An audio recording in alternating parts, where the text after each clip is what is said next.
Por isso, se pensamento, conceito é uma visão de mundo, como eu ajudo a pessoa a ter a própria visão de mundo na perspectiva dela, seja como indivíduo, seja como cultura? Essa é a pergunta que, de certa forma, todos os filósofos existenciais dizem assim: a filosofia é ajudar a pessoa a ser ela. Mas como ela não é? Torna-te quem tu és. Ajudar a pessoa a pensar por si mesma. E concluindo essa nossa introdução aqui sobre Deleuze, há várias questões que eu quero deixar para outros momentos. O pronome pessoal eu e os verbos que conjugam a vida, eu faço, eu penso, eu aquilo, podem estar vazios de conceitos, vazios de vida, vazios de experiências e, portanto, inautênticos e fracos.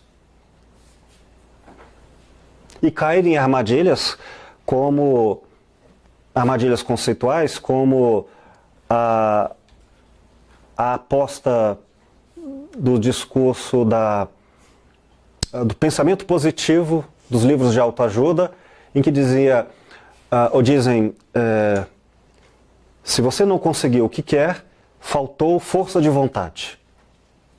Encha-se de coragem e, de novo, força. Se ele não pensar por si mesmo, ele não terá essa força. Mas diz esse mesmo pressuposto da força de vontade, da autoestima,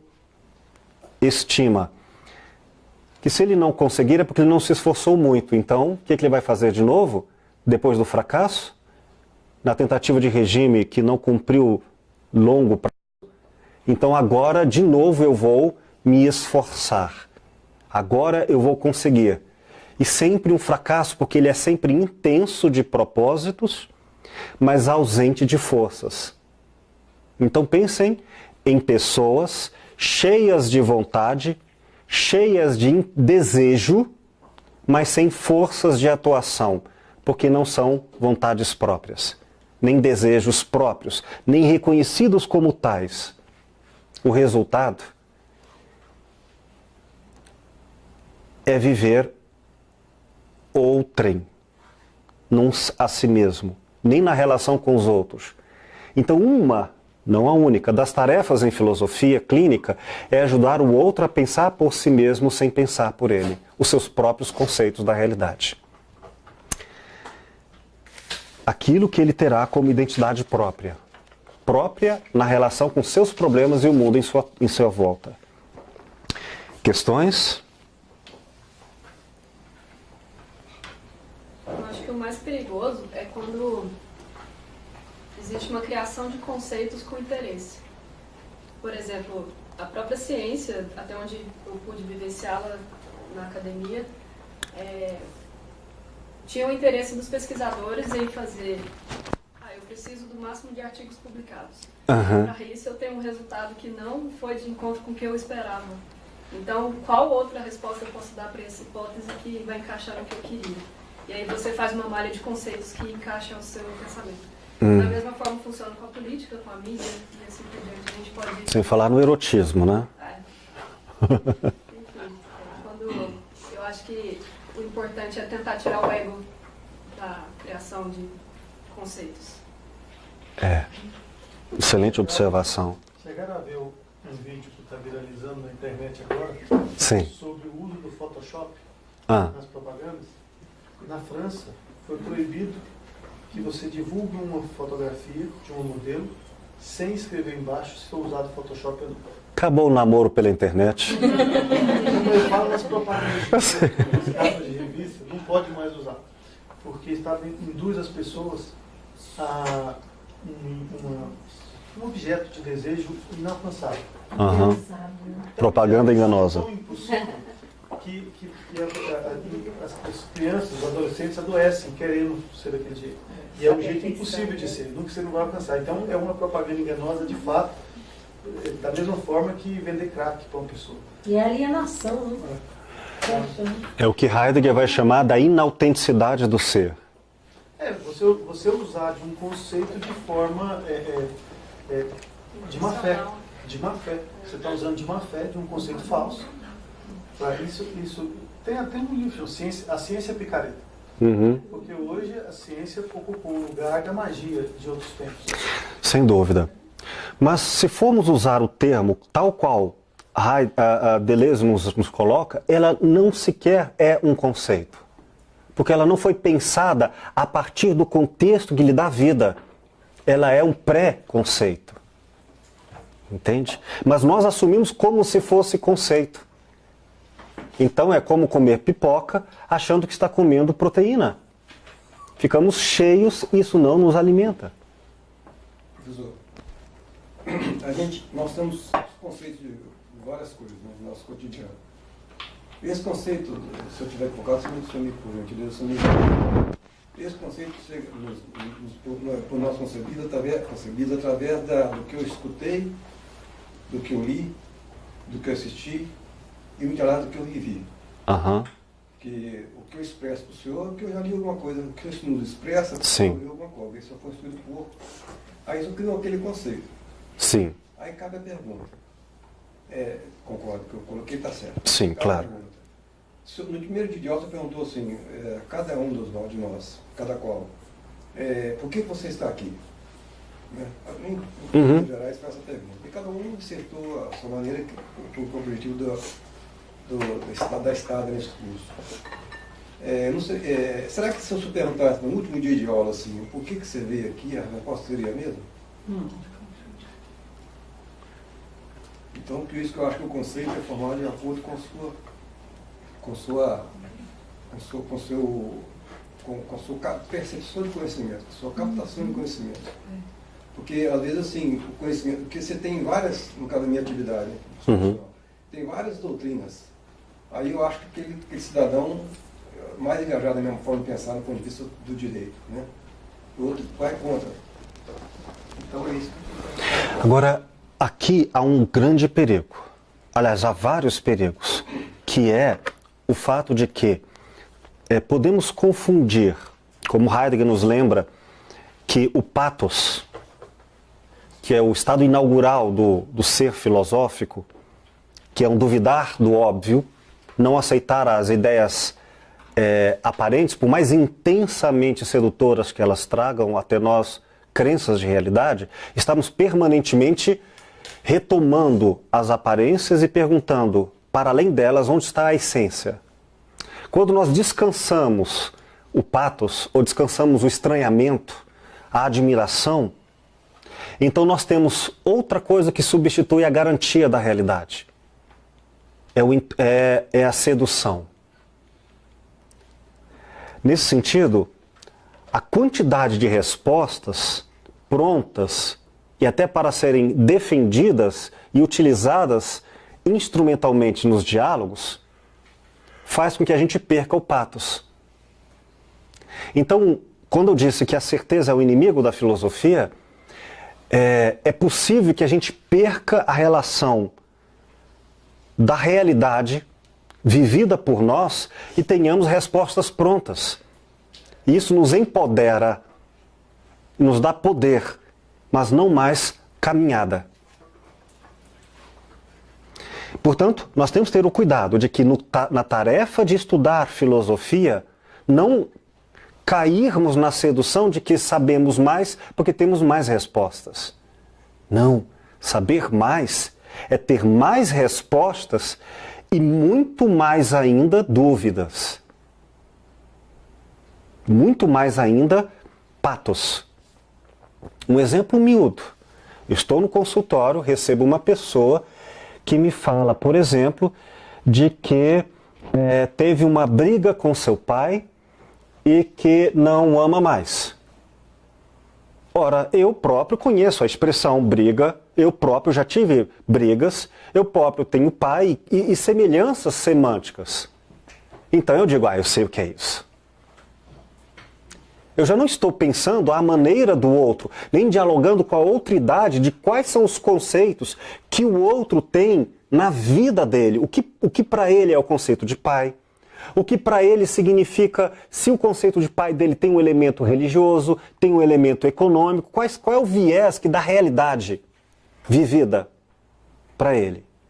Então, se eu não ouço isso e tenho um estranhamento diante do óbvio, isso é óbvio, mas eu não pergunto, mas o que isso quer dizer diante do óbvio? Eu paro de escutá-lo e substituo a escuta e o diálogo por respostas, chamadas óbvias. É muito difícil eu escutar por muito tempo uma pessoa e não elaborar dentro de mim a favor ou contra. Isso é óbvio. Muito difícil. Às vezes, é o outro que nos ajuda a filosofar.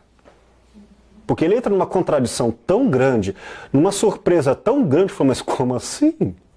Como assim? Estava completamente louco, apaixonado, você é tudo na minha vida, de repente não é. Aí o outro me surpreende e me faz repensar as aparências. Mas eu não posso ser escandalizado pela diversidade do outro. Eu é que tenho que escandalizar o óbvio. Alguns exemplos.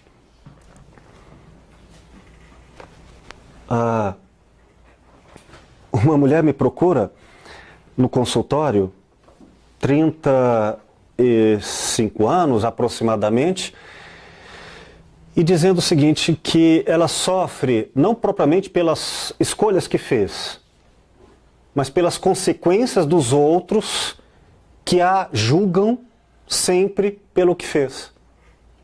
É difícil conviver com a sociedade diante das suas escolhas. Quais são as escolhas dela? Claro, é um resumo de um contexto maior. Ela diz, olha, fui casado com um homem bonito, rico, excelente pai, excelente amigo. Foi só descrevendo o Richard Gere da vida. Perfeito em tudo. E ela dizia, e é mesmo. E é isso. Mas não é. Não, ele é bom. De fato, como amante, tudo. Falei, gente do céu. Quanto custa? Onde é que está isso? E ela quis se separar. Ela não sabe por quê. Falei, mas não é isso. Está disponível agora, né?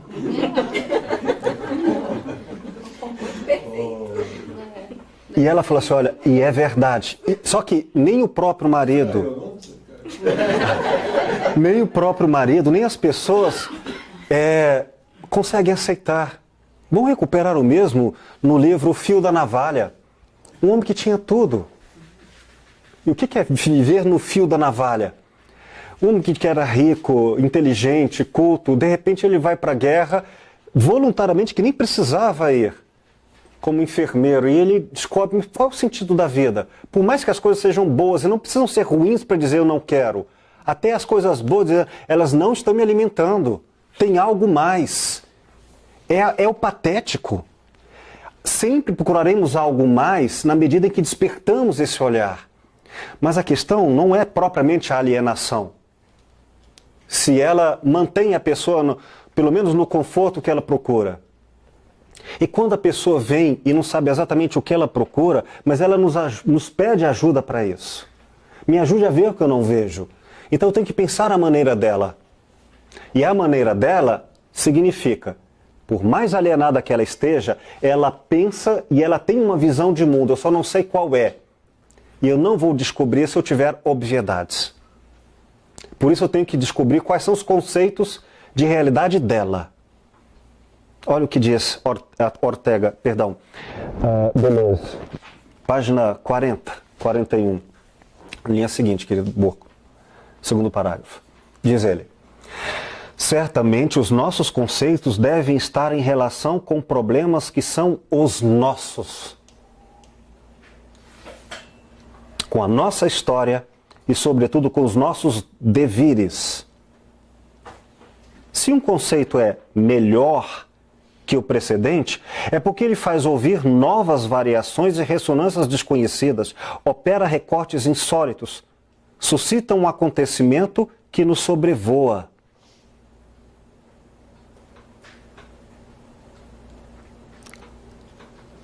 E aí, para concluir aqui, apenas uns recortes de leitura sobre conceitos, que nós não podemos cair na armadilha, não podemos, em falar sem conceitos. Falar por falar, sem procurar a verdade, sem ter amor à verdade. E quando o outro diz que dói, essa verdade significa compaixão. Se o outro ri, não quer dizer que é um gozo que não tem compaixão, porque eu também não sei o que significa isso. E a alegria pode ser muito difícil. Muito difícil. Porque se a alegria, por exemplo, implica em responsabilidades, ela implica em abandonar coisas que feririam essa alegria. Então a alegria pode ser trágica. Algumas pessoas podem deixar aquilo que lhes fazem bem, porque é difícil. Nesse sentido, nunca falar sem conceitos, nunca falar sem deixar de amar o outro, a verdade do outro. Nunca um filósofo, e um filósofo clínico que se preocupa com o outro, nunca discute sem estar interessado pelos conceitos que têm história naquele que as pensa. Nunca. Então eu concluo aqui que ele coloca na página 41, 42 o seguinte: todo filósofo foge quando ouve a frase "vamos discutir um pouco". Professores não. As discussões, o mínimo que se pode dizer é que elas não fariam avançar o trabalho, já que os interlocutores nunca falam as mesmas coisas. As discussões são boas para as mesas redondas, mas é sobre uma outra mesa que a filosofia joga seus dados cifrados. Quando um filósofo critica um outro, é a partir de problemas e de um plano que não eram aqueles do outro. Não estamos nunca sobre o mesmo plano. O outro não é óbvio. Se nós dois concordarmos com alguma coisa, um pouco mais profundo do que o operacional. Me dê um copo d'água. Ah, então ele vai atrás da água. Concordamos. Não. Se nós dois concordarmos em alguma coisa, você gosta do filme, eu gosto também. Nunca é com as mesmas conexões conceituais. A irmandade entre a tessitura e a malha de significação não é a mesma. A gente só concorda ou só discorda porque estamos numa superfície que ainda não aprofundamos o que isso quer dizer. Ou seja, nossas brigas e nossas seduções quase sempre nem chegam a ser reais. Elas são no nível do tanto faz. No fundo, eu só quero me divertir brigando ou gozando. Aprofundar. E o que isso quer dizer implica em este conceito está ligado àquele conceito e àquele outro para armar um sentido de realidade. A receita do bolo vem da historicidade de sentido de realidade do outro. Sem escuta demorada, uma frase simples não traduz nada. Criticar é somente constatar que um conceito se esvanece, perde seus componentes ou adquire outros novos que o transformam, quando é mergulhado em um novo meio. Mas aqueles que criticam sem criar, aqueles que se contentam em defender o que se esvaiu, sem saber dar-lhe forças para retomar a vida, eles são a chaga da filosofia. Criticar sem criar, sem dar vida ao diálogo, não é filosofia. Mata. Seria o dogmatismo? Seria o dogmatismo, seriam todos os ismos, doutrina fixa, que não escuta. A essência da fala é a escuta. A essência da filosofia clínica é o respeito à outridade. A fala é a relação com o outro. Mas o outro extremo, o ceticismo, também ele pode ser prejudicial e inafirmível. O que for absoluto. São sinônimos, na verdade. Concluindo aqui, para a gente fazer um intervalo, a filosofia tem horror a discussões. Só esta frase aqui já tira quase todos aqueles que chamamos de filósofos, né? Ou que se autodenominam. A filosofia tem horror a discussões. Ela tem mais que fazer. O debate lhe é insuportável. Não porque ela é segura demais de si mesma. Ao contrário, são suas incertezas que a arrastam para outras vias mais solitárias.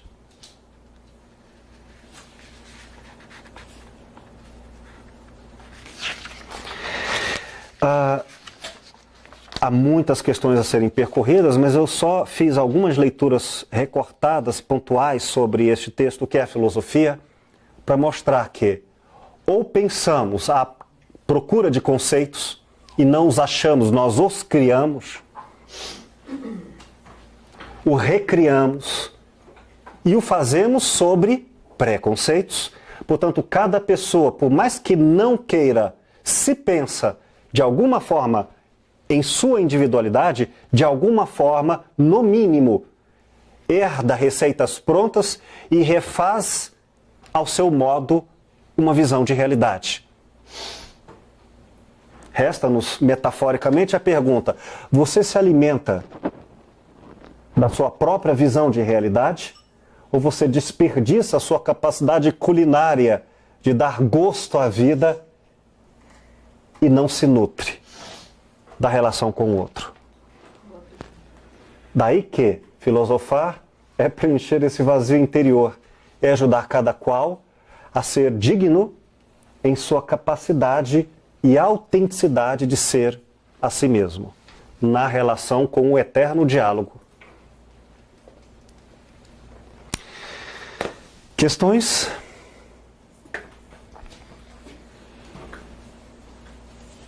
Vamos fazer então um intervalo.